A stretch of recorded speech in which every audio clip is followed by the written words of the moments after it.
Student welcome to DKV tutorial. Student हमने बात कर ली है डिस्टेंस और डिस्प्लेसमेंट तक की। अब इस वीडियो में बात करने वाला हूँ वेलोसिटी एंड स्पीड। दोनों ही क्वांटिटी एक दूसरे से काफ़ी हद तक रिलेटेड हैं, इसीलिए इन दोनों क्वांटिटी को हम एक साथ स्टडी करेंगे। सबसे पहले बात करेंगे स्पीड की। देखो स्पीड के बारे में आप लोगों ने सबने सुना भी होगा, काफ़ी बार सुना होगा कि सर स्पीड का मतलब होता है कि how fast a person is moving, कि कोई भी पर्सन है वो कितना फास्ट मूव कर रहा है, दैट इज कॉल्ड स्पीड। लेकिन हमें राइट करने के लिए प्रॉपर वर्डिंग होनी चाहिए, क्योंकि हमारे पास में जब तक वर्ड नहीं होंगे हम राइट नहीं कर पाएंगे। तो स्पीड को डिफाइन करने के लिए सिंपल से वर्ड ध्यान रखिए। जैसे अगर कोई पर्सन मान लीजिए ए पोजीशन पर खड़ा हुआ है और उसे बी पोजीशन तक चला गया है, ठीक है। ए से बी तक जाने में उसने जो डिस्टेंस कवर किया, मान लीजिए 5 मीटर का डिस्टेंस कवर किया, और उसको जो टाइम लगा वो लगा 2 मिनट, ओके, या 2 सेकंड मान लीजिए। ए से बी तक जाने का जो टाइम है वो 2 सेकंड है। तो हमें पता करना है कि ये जो पर्सन है इसकी स्पीड कितनी होगी। वेरी सिंपल है, जो डिस्टेंस होता है उसको आप डिवाइड कर दीजिए कैसे, टाइम से। तो 5 को अगर आप 2 से डिवाइड करोगे तो आपको स्पीड निकल के आ जाएगी 2.5 मीटर पर सेकेंड। सिमिलरली मतलब कोई भी पर्सन एक सेकंड में या 1 मिनट में या 1 आवर में कितना डिस्टेंस कवर कर रहा है, उस डिस्टेंस को ही कहा जाता है speed. I can define the speed, the distance covered by an object in unit time. Okay, you can write distance covered by an object in unit time. Unit का मतलब होता है, एक तो फिजिकल क्वांटिटी की यूनिट होती है, लेकिन जब हम न्यूमेरिकल की बात कर रहे हैं या डेफिनेशन की बात करें तो यूनिट का मतलब है वन। ओके, यूनिट का मतलब क्या है, वन। मतलब 1 सेकेंड, 1 मिनट, 1 आवर। जैसे अगर कोई पर्सन मान लीजिए ए से बी तक गया, मान लीजिए 10 किलोमीटर गया, और ए से बी तक जाने में जो उसकी टाइमिंग है वो 1 आवर है। ठीक है, मैं रिपीट करता हूँ, ए से बी तक कोई पर्सन गया, ए से बी तक जाने का जो डिस्टेंस है वो 10 किलोमीटर है, और जो टाइम लगा उसको 1 आवर लगा। तो जो पर्सन है उसकी स्पीड कितनी होगी, 10 किलोमीटर पर आवर। ओके, क्योंकि उसने 1 घंटे में 10 किलोमीटर का डिस्टेंस कवर किया है, that's why the speed of the person is 10 kilometre per hour. तो ये हुआ स्पीड के बारे में। एक और बात आप लोगों काफी बार सुनी होगी, ये स्पीड का एक फॉर्मूला होता है, स्पीड इक्वल क्या होता है, डिस्टेंस अपॉन टाइम। ओके, ये बात भी आप पता कर सकते हो। नेक्स्ट थिंग, स्पीड की हमें पता करनी है, यूनिट होनी चाहिए भाई। कोई भी फिजिकल क्वांटिटी हो उसमें मैग्नीट्यूड के साथ साथ यूनिट भी होती है। तो स्पीड की जो एसआई यूनिट होती है वो भी ध्यान रखें। डिस्टेंस की एसआई यूनिट मीटर होती है, और टाइम की जो एसआई यूनिट होती है वो सेकंड होती है। तो स्पीड की एसआई यूनिट क्या होगी, मीटर पर सेकंड। तीन बातें होंगी। सबसे पहले डेफिनेशन ध्यान रखें, distance covered by an object in unit time is called speed. Second thing is that formula, speed equal distance upon time. Third thing आप लोगों को ध्यान रखनी है क्या, कि इसकी यूनिट यूनिट क्या होती है, तो यूनिट मैंने बताई मीटर पर सेकंड होती है। And fourth thing about speed is that speed is scalar quantity. Speed कैसी क्वांटिटी है, एक स्केलर क्वांटिटी है। और स्पीड को हम मेजर करते हैं, एक इंस्ट्रूमेंट होता है, एक डिवाइस होती है जिसका नाम होता है speedometer. You can see on the diagram कि जो स्पीड को मेजर करने के लिए इंस्ट्रूमेंट होता है उसको हम क्या कहते हैं, स्पीडोमीटर। बाइक में होता है, कार्स में होता है, जितने भी व्हीकल्स होते हैं सभी में मोस्टली लगा हुआ होता है, जो हमको क्या बताता है कि जो व्हीकल है वो कितनी स्पीड से चल रहा है। लेकिन एक बात ध्यान रखना, स्पीड की एसआई यूनिट तो मीटर पर सेकंड है, लेकिन जो स्पीडोमीटर है वो मेजर करता है स्पीड को किलोमीटर पर आवर में, कि 1 घंटे में व्हीकल कितना डिस्टेंस कवर कर लिया है। ओके, तो ये स्पीड के बारे में आपको 5 पॉइंट याद रखने हैं। अब बात करते हैं वेलोसिटी की। देखिए, मान लिया कोई पर्सन ए पर खड़ा हुआ है, ए से बी तक गया, 4 मीटर चला, ठीक है। ए से बी तक जाने में उसने डिस्टेंस कवर किया 4 मीटर, और ए से बी तक का जो टाइम है वो है उसका 2 सेकेंड। अब बी से सी तक गया परपेंडिकुलर डिस्टेंस में, ठीक है, और उसने डिस्टेंस कवर किया 3 मीटर, और टाइम लगा उसको फिर से मान लीजिए 2 सेकेंड। ओके, मैं रिपीट करता हूँ, ए से बी तक गया 4 मीटर, टाइम लगा 2 सेकेंड। बी से सी तक परपेंडिकुलर डायरेक्शन में गया है, टाइम फिर से 2 सेकेंड लगा है। अब जो डिस्टेंस है वो 3 मीटर है।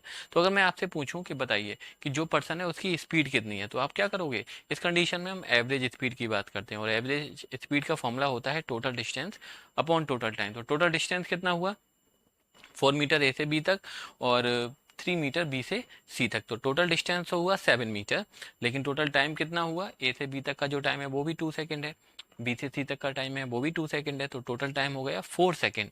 तो जो स्पीड होगी पर्सन की एवरेज स्पीड वो कितनी हो जाएगी, 7/4 मीटर पर सेकेंड। लेकिन वेलोसिटी की बात करेंगे, वेलोसिटी क्या होता है, सबसे पहले वेलोसिटी की डेफिनेशन बताता हूँ। वेलोसिटी की डेफिनेशन होती है displacement covered by an object in unit time.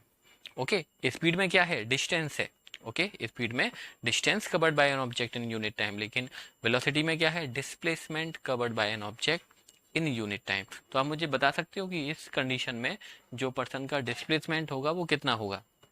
ये ए से बी तक गया है 4, बी से सी तक गया है 3। तो डिस्प्लेसमेंट के बारे में सबसे पहले डेफिनेशन याद आनी चाहिए कि the shortest distance between initial and final position. तो ए और सी के बीच का जो शॉर्टेस्ट डिस्टेंस होगा वो कितना होगा, ए सी। और एसी को कैलकुलेट करने के लिए आप आसानी से पाइथागोरस थ्योरम लगाओगे और आपको पता चलेगा जब पाइथागोरस थ्योरम लगाने के बाद कि जो एसी है वो कितना है 5। तो पर्सन का डिस्टेंस तो 7 मीटर था 4 + 3, लेकिन डिस्प्लेसमेंट कितना है 5 है। तो वेलोसिटी कितनी हो जाएगी 5 total displacement upon total time. तो टाइम कितना था 2 + 2 4 सेकेंड। तो total displacement upon total time करोगे तो वेलोसिटी आएगी 5/4 मीटर पर सेकेंड। दोनों चीज़ें एक ही हैं, बस अंतर आ रहा है किसकी वजह से, स्पीड में डिस्टेंस होता है, वेलोसिटी में डिस्प्लेसमेंट होता है। तो वेलोसिटी की डेफिनेशन कैसे राइट करेंगे, displacement covered by an object in unit time. Velocity का फॉर्मूला क्या रहेगा, velocity equal displacement upon time. Velocity की एसआई यूनिट क्या होनी चाहिए, फिर से वही बात है, मीटर पर सेकंड होनी चाहिए, क्योंकि डिस्प्लेसमेंट की भी एसआई यूनिट मीटर होती है और टाइम की यूनिट सेकंड होती है। Next and most important thing आप लोगों को ध्यान रखनी है कि जो डिस्प्लेसमेंट है वो एक वेक्टर क्वांटिटी है। क्यों, क्योंकि डिस्प्लेसमेंट में डायरेक्शन होता है, मैग्नीट्यूड भी होता है। एक एग्जाम्पल और लेते हैं, ये 4 बातें डिस्प्लेसमेंट के बारे में ध्यान रखें और कुछ बातें स्पीड के बारे में। एक एग्जाम्पल और लेते हैं, जैसे मान लीजिए पर्सन ए से बी तक गया है 3 मीटर और बी से सी तक गया है 4 मीटर। ठीक है, ए से बी तक गया और बी से सी तक गया 4 मीटर। ए से बी तक जाने में टाइम लगा उसको 2 सेकेंड, बी से सी तक जाने में भी टाइम लगा 2 सेकेंड। अब वो स्ट्रेट लीनियर मोशन में चल रहा है। तो अगर मैं बात करूं कि टोटल डिस्टेंस कितना होगा, टोटल डिस्टेंस कितना है 3 + 4 7, टोटल टाइम कितना है 2 + 2 4 सेकेंड। तो स्पीड कितनी होगी 7/4। और वेलोसिटी कितनी होगी, ए और सी के बीच का शॉर्टेस्ट डिस्टेंस कितना रहेगा 7 रहेगा। इस कंडीशन में हमने आपको जब स्पीड और डिस्प्लेसमेंट का डिस्टेंस और डिस्प्लेसमेंट का टॉपिक पढ़ाया था, वहाँ बताया था कि अगर ऑब्जेक्ट स्ट्रेट लाइन में चल रहा है, लीनियर मोशन में चल रहा है, तो जो भी डिस्टेंस होगा और डिस्प्लेसमेंट होगा वो इक्वल रहता है। अब सपोज करिए, तो इस कंडीशन में स्पीड भी 7/4 और वेलोसिटी भी 7/4 सेकेंड मीटर पर सेकेंड। अब बात करते हैं, मान लीजिए पर्सन सी से लौटकर बी पर आ गया। ठीक है, सी से लौटकर बी पे आ गया है। अब हमको बताना है टोटल स्पीड कितनी होगी, एवरेज स्पीड कितनी होगी और एवरेज वेलोसिटी कितनी होगी। तो फिर से सोच लो भाई, ए से सी तक गया 4 मीटर ये है, 3 मीटर ये है, तो 4 + 3 7 और फिर वापस आया है 3। तो टोटल डिस्टेंस हो गया उसका 10। और टोटल टाइम कितना होगा, ए से बी तक जाने का टाइम 2 सेकंड, बी से सी तक जाने का टाइम 2 सेकंड, और मान लीजिए सी से लेकर बी तक आने का टाइम भी 2 सेकंड है। तो टोटल टाइम कितना हुआ 6 सेकंड और टोटल डिस्टेंस कितना हुआ 4 + 3 + 3 10। तो इस कंडीशन में टोटल एवरेज स्पीड होगी 10/6 मीटर पर सेकेंड, राइट। लेकिन अगर वेलोसिटी की बात करेंगे तो वेलोसिटी क्या होती है हम जानते हैं, the shortest distance sorry displacement covered by an object in unit time. इसमें हम क्या देखते हैं, डिस्प्लेसमेंट। और डिस्प्लेसमेंट क्या होता है, shortest distance between initial and final position. तो इनिशियल पोजीशन ए है, फाइनल पोजीशन बी पे आके रुक गया है, तो ए और बी का जो डिस्टेंस है वो 4 है, लेकिन टाइम कितना माना जाएगा, टाइम 6 ही माना जाएगा, क्योंकि ए से बी तक गया है, बी से सी तक गया है, लौट कर सी से बी पर आया है, तो टोटल टाइम है 6। तो एवरेज वेलोसिटी कितनी हो गई 4/6 मीटर पर सेकेंड। तो ये है वेलोसिटी में और स्पीड में बातें।